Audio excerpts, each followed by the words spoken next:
Now, two terrorists who've admitted to being accessories to the deadly Bali bombings are now looking forward to living a quiet life with family and even pursuing a new career after they were both released from the Guantánamo Bay prison and repatriated to Malaysia in a secret deal organised by the US government. It's understood they'll now spend 5 years in a Malaysian prison before walking free.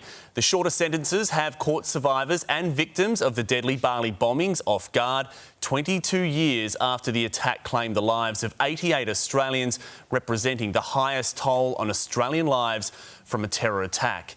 And joining me now is Bali bombing survivor Tim Weatherald live in Adelaide. Good morning to you, Tim.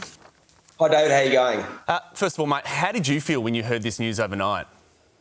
I guess it's obviously 22 years ago when it all happened to me and all of the others over there, and I guess it's just a constant reminder about what happened, and it sort of brings back some pretty bad memories. And yeah, it's just sort of disappointing from my point of view that these guys can do these sort of things, and then so probably get away with it. Sort of 20 years later, I'd like to see them spend the rest of their lives in jail, but. There's obviously lots of stuff going behind the scenes, and it just brings it all back.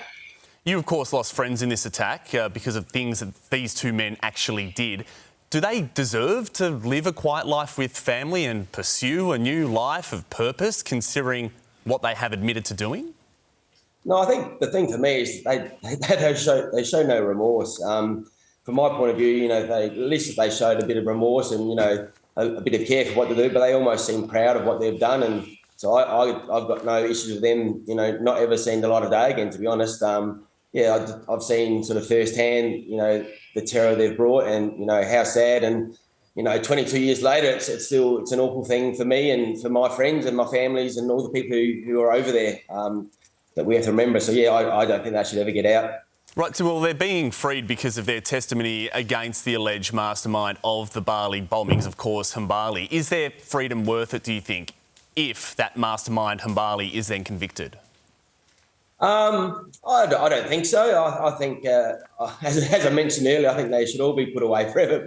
But I guess obviously there is a reason for this one. That obviously Hambali is higher up the chain and was one of the main masterminds behind it all. So it's, I guess from a positive point of view, if that means they can put him away, who's obviously had more to do with it, that is probably okay and makes me understand it. But yeah, I don't really quite understand, to be honest.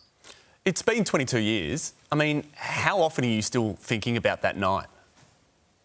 Yeah, it's funny. I still remember it like it happened yesterday. Like there's times when you go to sleep at night when you see it and you remember it all, and every time there's something happens like this, it sort of brings it all back again. So yeah, it's sort of I still sort of speak to local groups about it all, and yeah, it's been a massive part of my life. Probably, I was only a young kid when I was over there and celebrating a footy trip, it's never left me, I suppose.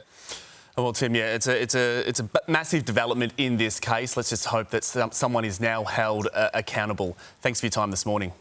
No worries. Thank you very much for the call.